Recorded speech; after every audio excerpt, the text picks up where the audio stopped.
à tous et toutes la bienvenue à la Cité Miroir. Au nom de l'association Les Territoires de la Mémoire que j'ai l'honneur de présider, je vous souhaite la bienvenue et nous nous retrouvons ce soir pour un moment particulier.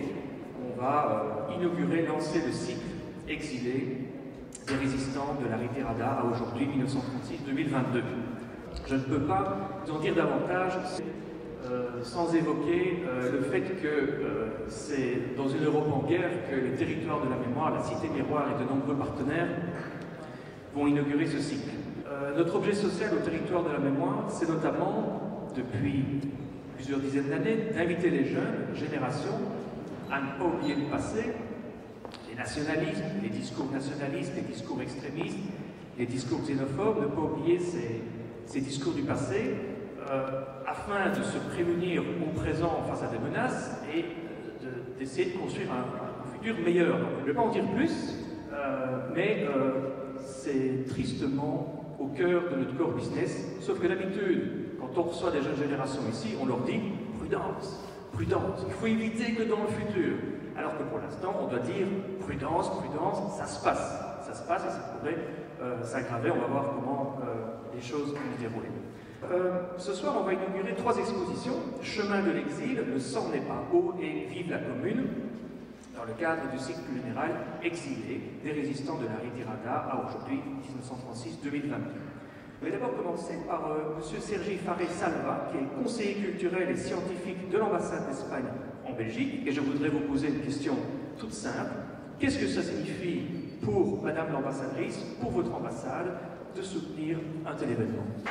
Merci beaucoup Monsieur Jean Jamin, président de la SBL Les Territoires de la Mémoire, Madame Véronique Salou, la SBL 24 août 1944, chers amis, tous les artistes, Monsieur Soleil, fa un plaer de saludar-vos en nostra llengua en català, c'est un grand plaisir de vous avoir rencontré ici. Mesdames, Messieurs, en fait, je vais répondre à votre question parce qu'en fait, l'ambassade d'Espagne, mais aussi je parle au nom du gouvernement espagnol, notamment du ministère qui s'occupe justement au sein du gouvernement espagnol de préserver, de soutenir les efforts pour la préservation de la mémoire démocratique. Et le secrétaire d'État, Fernando Martínez, avait intérêt à que je passe le message. Il y a beaucoup de choses à faire. C'est jamais assez de la reconnaissance du rôle de beaucoup d'Espagnols qui ont souffert doublement, qui ont quitté l'Espagne après la guerre civile, mais qui ont libéré ou qui ont contribué à la libération des pays comme la France et la Belgique pendant la Seconde Guerre mondiale, en rendant hommage au modèle d'accueil belge des enfants, de las niñas y de los niños de la guerre civile espagnole. On a eu la fortune d'avoir toujours en bonne santé, elles sont toujours en bonne santé, et Dolores Álvarez et Celia Vados, qui sont deux dames qui sont venues ici à l'âge de 6, 7, 8 ans, qui ont maintenant quelques ans, mais ils ont eu le courage de se joindre à nous. Le propos final, je trouve, de toutes ces initiatives ne peut pas être la nostalgie, ne peut pas être tout simplement un regard en commun qui est nécessaire de nous rappeler l'histoire, mais c'est poser la question comment on fait pour que cette mémoire vraiment soit assumée, soit transmise aux nouvelles générations. On ne fera jamais assez, mais sachez toujours que l'ambassade d'Espagne, que le gouvernement espagnol, qui consacre, comme je vous dis, un ministère à cette tâche, nous sommes à vous et on sera de vos côtés. Et merci d'avoir compté sur nous, de nous avoir adressé vers nous pour qu'on puisse soutenir cette expo. On espère qu'on va vous aider à circuler partout en Belgique. Madame Véronique Salou, présidente de l'SBL 24 août 1944, qui va, elle, nous parler de l'expo Chemin de l'exil. Je n'ai pas de questions particulières, l'idée c'était de vous laisser présenter l'expo. Merci. Mais je voulais d'abord vous remercier, vous tous, de vous être déplacés pour cette inauguration et voir ces expositions. Et remercier les Territoires de la Mémoire et toute l'équipe qui a œuvré pour cette réalisation. Donc l'association 24 août 1944 est principalement composée de fils et de filles d'exilés républicains espagnols et des personnes qui se sont toujours senties proches de cette histoire. Notre objectif est de faire connaître l'histoire des républicains espagnols au sens large du terme, puisque le camp de la République était en fait une mosaïque composée d'anarchistes, de socialistes, de communistes et de républicains. La transmission mémorielle que nous proposons prend ses racines au début du XXe siècle en Espagne, avec l'enracinement populaire du mouvement libertaire, l'avènement de la Deuxième République en avril 1931 et la succession des événements depuis le coup d'État franquiste du 18 juillet 1936 contre la République et son gouvernement élu. La lutte armée, la révolution libertaire, les internationaux, l'exode, les camps, l'engagement au nom de l'antifascisme dans les armées alliées et dans la résistance en France, et enfin le non-exil jusqu'à la mort du dictateur en 1975. Nos parents éclairent notre chemin de leur vécu. Nous sommes devenus leur espoir après qu'ils ont compris qu'ils ne rêveraient peut-être pas l'Espagne de leur révolution sociale. Il fallait transmettre leurs valeurs idéologiques et morales. Nous tirons notre vitalité d'un merveilleux tissage de liens tellement solides et résistants qu'il nous pousse en avant. Ce réseau de fraternité qui a fait que nous avons rencontré des gens aussi généreux et partageux que Philippe Solé, notre ami réalisateur, que Jean-Philippe Gossot, qui a pour objectif de faire connaître l'inlassable travail de son père, qui par ses photos tellement vivantes nous montre le sourire retrouvé de ses enfants protégés des bombes. Alors, je dois vous dire que Philippe Gossot vous salue tous et il est vraiment très affecté de ne pas pouvoir être parmi nous aujourd'hui. Et puis, je voulais aussi saluer Monsieur Fernando Martinez de la Mémoire démocratique, dont nous apprécions depuis 2018 les efforts pour qu'au sein de son gouvernement espagnol soit donné une place pour la première fois depuis près de 80 ans à l'exil des républicains espagnols. La présentation des photos de Philippe Gossot et des portraits de notre ami Pierre Gonor raconte en partie cette histoire. Ensemble, ces deux expositions répondent aux questions d'aujourd'hui sur la capacité de résistance des êtres humains face à l'adversité et à l'oppression. Nous ne pensions pas, en présentant cette exposition à Liège, prévue depuis bien longtemps, qu'elle résonnerait avec autant dans l'actualité. De nouveau, les populations en Europe doivent fuir sous les bombes. De nouveau, un homme éperdu de pouvoir se lance dans une aventure macabre et dangereuse pour l'humanité entière. Si les circonstances historiques ne sont pas les mêmes qu'en 1939, les conséquences sont semblables. Des centaines de milliers de personnes passent les frontières pour échapper à la mort et à la dictature qui s'annonce. L'histoire semble bégayer. Cela montre que le passé ne doit jamais être oublié. Des événements comme cette exposition, un lieu comme celui-ci sont plus que jamais utiles et nécessaires afin de continuer sans cesse de suivre ce chemin qu'ont emprunté les générations qui nous ont précédés pour la liberté, la fraternité et la justice. Ce chemin nous amène jusqu'ici à Liège, dans cette cité miroir qui abrite les territoires de la mémoire, symbole antifasciste et antiraciste de solidarité. Mais nous n'y sommes pas par hasard, mais par le résultat d'une longue amitié et de la culture de nos liens solides et fraternels.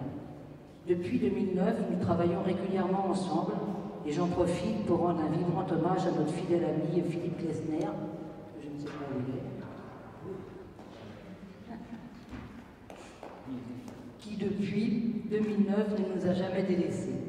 Il a su inscrire dans notre amitié la lutte contre les idées fascistes. Il a toujours fait en sorte que les territoires de mémoire soient présents dans tous nos actes. Nous étions ensemble à la mairie du 19e en 2009 avec Cédric Bonin. Les territoires de la mémoire sont à nos côtés tous les 24 août, des plus modestes aux plus audacieux. Et nous sommes venus dans ces lieux à plusieurs reprises pour une exposition d'affiches sur la République, pour des lectures de témoignages d'exilés. Ils étaient présents le 24 août 2019 pour les 80 ans de l'exil espagnol et les 75 ans de la libération de Paris. Et ils sont sur notre plaque des soutiens de la grande fresque de la Nueve à Paris, réalisée par notre ami artiste Juanchica Ventura, qui est à la caméra là-bas, et inaugurée à cette occasion. Aussi, ce soir, je voudrais remercier tous ceux par qui ce travail fut possible et par lesquels il laisse des traces dans la pensée plurielle d'une société. Et je voudrais ne pas oublier, bien entendu, toute l'équipe des territoires de la mémoire, sans les compétences et la gentillesse desquelles rien n'aurait été possible. Merci beaucoup à vous toutes et à vous tous, et pardon à ceux que je pourrais dire. Merci.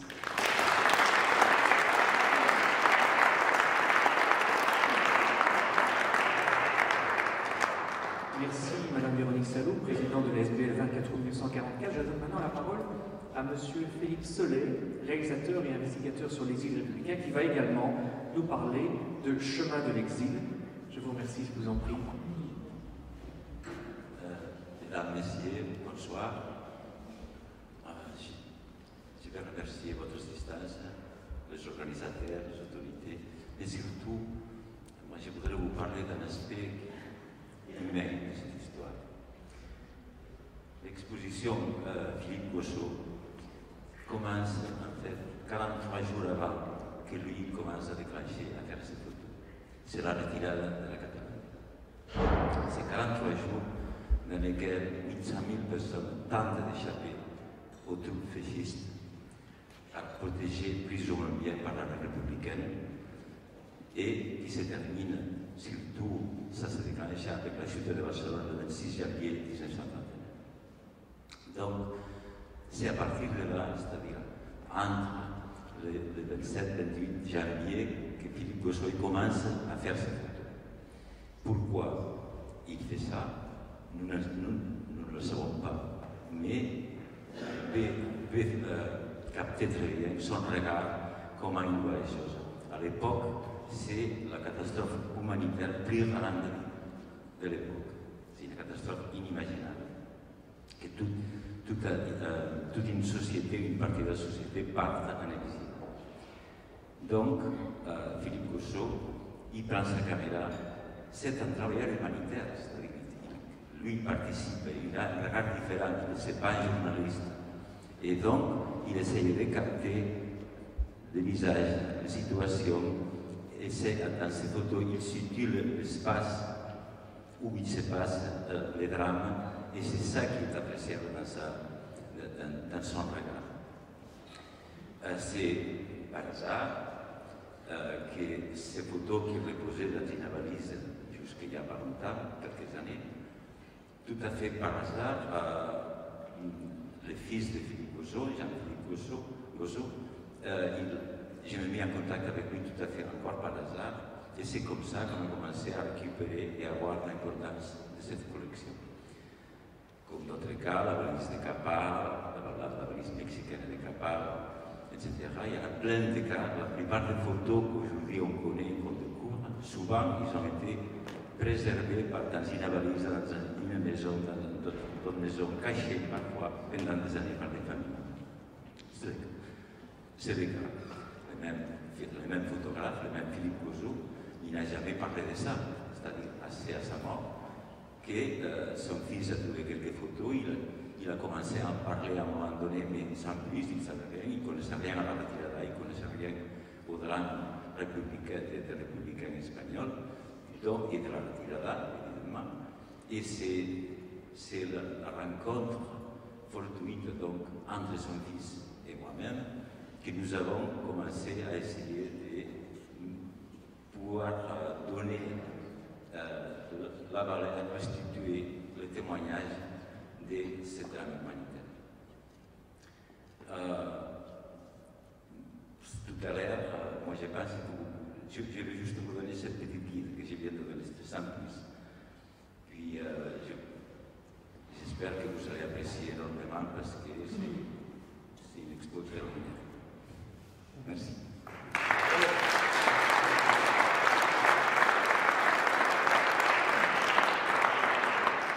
Merci Monsieur Philippe Solé. Je vais maintenant donner la parole à Monsieur Pierre Gonard, artiste photographe, qui lui va nous parler de l'exposition « Le sang n'est pas eau ».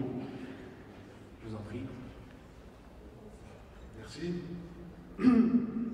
Bonsoir, je voudrais remercier les territoires de la mémoire pour votre accueil à l'exposition et aussi grâce à la collaboration de l'exposition jumelle pratiquement de Philippe Gosso, et puis aussi au ministère maintenant de la mémoire historique en Espagne, qui permet d'avoir prêté cette exposition et d'avoir aidé au financement également. Moi je voudrais vous parler de l'exposition de Gosso rapidement parce que c'est quand même très lié. Ce que je vois sur les photos de tous ces enfants dans l'exil, ces enfants dans la guerre, qui sont à la fois porteurs de force et d'avenir, on les voit dans les photos, dans la partie du fond de l'exposition et même pendant l'exode. C'est ces enfants que j'ai retrouvés moi à Paris quand je suis allé pour faire des photos au départ. Je vois Véronique parce qu'elle était mon amphitrionne, le premier contact quand je suis arrivé à Paris. J'arrive avec mon appareil photo et au fait c'est une famille que j'ai trouvée qui m'a pratiquement dit laisse ton appareil de côté, on a des choses à te raconter. Et je pense que c'est intéressant l'association de la photo avec le témoignage. L'histoire est décrite par des scientifiques, des historiens, c'est magnifique, c'est très bien, parce qu'on a des données précises. Mais si on n'a pas les témoignages, je dirais vernaculaires, le vécu de ces gens qui sont dans l'histoire, qui partent, qui sont expulsés pour leurs idéologies, pour leur race, on ne comprendra pas les sentiments. C'est bien quand on peut lire des témoignages d'il y a 1000 ans, il y a 500 ans, il y a 15 ans, parce qu'on peut comprendre dans notre chair, dans nos sentiments, ce qui peut nous arriver, ce qui continuera d'arriver toujours. Parce qu'au moment où j'ai fait ce travail, ce n'était pas les Ukrainiens qui fuyaient, c'était des gens de Syrie qui sont toujours sur les routes d'ailleurs, dont on ne parle plus. Et je voudrais vous inviter surtout à lire les témoignages. Cette exposition a été faite pour le retour et l'hommage à votre famille, des républicains espagnols qui ont été 80 années sans être vraiment célébrés. Et ce que j'ai senti quand je suis arrivé chez vous, c'est que vous aviez des choses à dire et que vous aviez vraiment à cœur de redonner ce feu que vous aviez entretenu pendant 80 années de vos idées, vos idéologies, de liberté, de fraternité, de justice, et que ce feu n'était pas mort. Et que ce feu, il est à transmettre depuis votre famille aux autres familles aussi. Et c'est pour ça que les textes sont importants. Et à Madrid, c'était très très touchant de voir comment les étudiants, les jeunes espagnols s'asseyaient, prenaient le temps de lire un témoignage, puis comme une drogue, ils faisaient un deuxième témoignage, les 22 témoignages de 22 personnes, dont la plupart sont des gens âgés. D'ailleurs, 3 sont décédés la dernière année, donc c'est important de laisser un témoignage. Ils l'ont laissé comme un ultime passage, comme un bâton qu'on donne dans une course, et c'est toujours vivant. Voilà, donc on voit des portraits, il faut lire les témoignages, il faut s'asseoir, c'est une ancienne piscine, il y a des bancs, vous allez voir des histoires extraordinaires, des histoires incroyables souvent de gens qui ont défendu leur famille, qui ont élargi leur famille puisqu'ils ont avec eux émigré avec leurs idéaux. Et puis vous allez voir aussi les objets qui ont été transmis comme des talismans qui symbolisent aussi cet exil, cette perte d'identité, retrouver cette identité d'entretenir. Voilà, merci beaucoup en tout cas à vous tous et que vous profitiez bien de l'exposition Gosso et du relais envoyé de ces enfants qui sont devenus des gens âgés, puis leurs enfants, leurs petits-enfants. Voilà, merci beaucoup.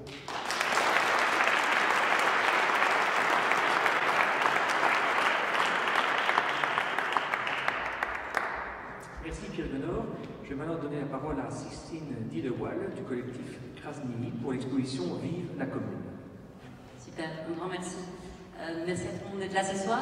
Merci au territoire de la mémoire pour le magnifique accueil et pour l'aide au montage de l'exposition. Puis merci aux autres exposants pour leur travail magnifique que je me réjouis de découvrir davantage. Donc je m'appelle Sixtine Didewal, je suis partie du collectif Krasny et on a réalisé une exposition sur la commune de Paris à l'occasion des 150 ans. Alors avec mes comparses Karim Brixinigassa, Thibaut Dramet et Manu Scordia qui n'est malheureusement pas là ce soir, on a tenté de retracer l'histoire de la commune de Paris, une histoire qu'on trouve trop peu connue. Alors la commune commence le 18 mars 1871. Ça marque le début d'une révolution ouvrière, une révolution démocratique et une révolution sociale. Lorsque le gouvernement tente de désarmer la population parisienne, qui s'était armée face aux Prussiens dans la guerre franco-prussienne, la population résiste, dresse des barricades, fraternise avec les soldats. À partir de là, le gouvernement se retire et Paris est autogouverné. Des élections sont organisées et c'est les élections de la commune de Paris qui sera proclamée le 28 mars. La commune va prendre plusieurs mesures phares d'un point de vue social.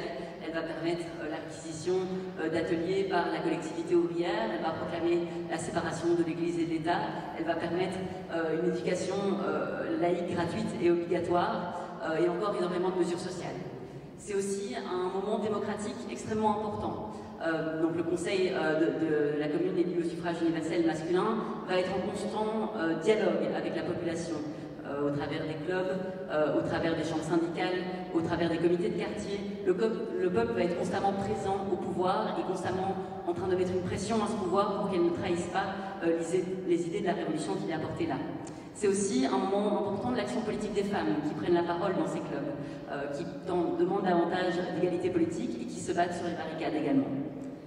Mais la commune, ça va surtout être l'histoire d'une répression extrêmement sanglante, qui va commencer le 21 mai, donc 2 mois après le début, et qui va mener à la mort de 30 000 communards et communardes. Cette répression, donc en fait, elle va durer une semaine, pendant la semaine sanglante, qu'on tente de retracer à travers l'exposition, entre autres évidemment avec le reste du contexte.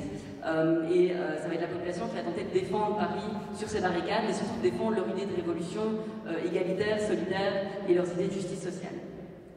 Alors, pour nous, en fait, pourquoi est-ce qu'on a eu envie de faire cette exposition? C'est parce qu'on pense que les échos de cette révolution, en fait, ont résonné à travers l'histoire, mais peuvent surtout résonner encore aujourd'hui. À un moment où on a une crise sociale, une crise démocratique, une crise économique, une crise politique, une crise écologique, et maintenant une crise internationale qui arrive, ces idées peuvent animer les mouvements sociaux qui tentent de demander plus de démocratie, une démocratie beaucoup plus radicale et populaire, et aussi l'auto-organisation des travailleurs et des travailleuses. Elle montre en fait surtout que le peuple en lutte peut, en l'espace de quelques semaines, développer des institutions radicalement plus solidaires, plus égalitaires et plus justes que le gouvernement ne le fait le reste du temps. Et donc, raconter aujourd'hui l'histoire de la commune, ça poursuit avant tout 2 objectifs. D'abord, on tente de rendre hommage aux communards et aux communardes qui ont donné leur vie pour ces idéaux et surtout qui ont tenté de rêver et d'expérimenter ces nouveaux idéaux. Et on veut notamment mettre la lumière sur leurs idéaux et leurs actions. Et on pense que c'est un travail de mémoire qui est intéressant à faire, mais pas qu'en France, mais en Belgique aussi, qui est une terre d'asile des communards et des communardes. Notre exposition ici fait partie donc, de la collection Never Forget du collectif Krasny. Alors Never Forget, en fait, le but, c'est le constat de départ, c'est qu'on se rend compte que l'histoire populaire, l'histoire des luttes sociales et l'histoire de leur répression par la classe dirigeante est souvent consciemment occultée ou en tout cas pas racontée. On arpente en fait tous les jours des lieux de l'espace public qui ne sont pas dans lesquels cette histoire-là n'est pas racontée. Et donc nous, notre but, c'est qu'après des recherches historiques et géographiques, on capture par des photographies qui sont faites par Karine Brixinigassa, ces lieux dans lesquels se sont passés des moments importants dans certaines luttes, ici la commune de Paris. Ensuite, des dessinateurs, Thibaut Dravet et Manu Scordia, vont dessiner dessus ce qu'il s'est passé. Merci encore pour l'accueil et merci à tous les présents. Voilà, bonsoir à toutes et tous. Donc avant de revenir vraiment sur la programmation et le cycle complet donc, de la thématique exilée des résistants de la Retirada aujourd'hui, je voulais moi aussi adresser mes remerciements principalement à l'association du 24 août. Ils sont venus nombreux aujourd'hui en provenance de Paris, tout un quart complet. Pierre Gonor, bien entendu, et puis le collectif Krasny, c'est une certitude, mais également l'association pour la récupération de la mémoire historique, bien entendu la SBL NEMA, également Sarah Timperman de la Fondation Auschwitz, et bien entendu l'ensemble des services généraux et des services d'action des territoires de la mémoire, car ils ont tous été impliqués à un moment donné dans le cadre de la bonne réalisation donc, de ce cycle complet. Donc c'est vrai que moi aujourd'hui je vais un peu vous parler de ce que vous ne ferez pas justement ce soir aujourd'hui, puisque ça concerne vraiment ce qu'il y a derrière les 3 expositions que nous augurons aujourd'hui. C'est-à-dire que dans le bassin Rosa Parks, nous avons pour le moment l'exposition Vive la commune, à laquelle succéderont donc respectivement 2 autres expositions, Femmes résistantes 1936-1945 de l'Association pour la récupération de la mémoire historique. Donc ça sera pour le mois d'avril. Et pour le mois de mai, vous pourrez découvrir notre exposition itinérante Nopassaran, qui a été créée il y a bien longtemps justement, tu en parlais tout à l'heure, notre premier projet commun avec l'association du 24 août. Et puis il y aura d'autres activités qui seront vraiment alors du coup intimement liées aux 2 expositions que vous avez sur le grand plateau, puisque l'association du 24 août reviendra 2 week-ends d'affilée, donc le premier week-end d'avril et le dernier week-end d'avril, proposera pendant cette période-là des visites organisées et commentées avec des groupes scolaires, mais également chaque samedi une visite pour le tout public. Donc ils seront présents, ils guideront le tout public qui s'inscrit, donc ce sera le samedi à 15h si je me trompe. La première est déjà demain, pour ceux que ça tente, n'hésitez pas. Il y aura également des visites guidées pour l'ensemble des groupes qui souhaitent visiter ces deux expositions, et ces visites guidées seront prises en charge par Jennifer David et le service pédagogique de l'ASBL NEMA. J'essaie de faire vite pour récupérer un petit peu le temps. Il y aura également deux ciné-mémoires, donc le film animé Joseph et l'autre film, donc Federica Montseny, L'Indomptable, toujours en présence de l'association du 24 roues et normalement des réalisateurs qui ont réalisé ces deux longs métrages. Il y aura encore d'autres événements qui apparaîtront au fur et à mesure sur notre site internet, puisqu'on a vraiment une page spécifique pour tout ce cycle-là.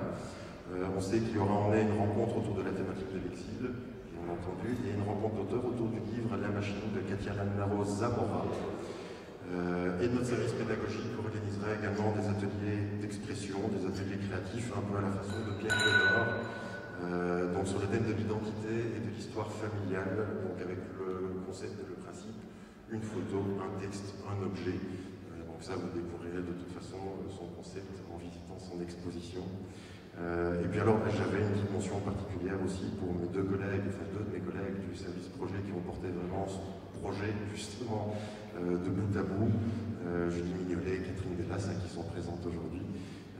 Et puis comme Véronique l'a dit tout à l'heure, une petite pensée pour Philippe Glessner aussi, qui a bataillé pendant des années pour que l'activité sur l'Espagne puisse enfin avoir lieu. Donc je suppose que ça te fait très plaisir d'être là ce soir.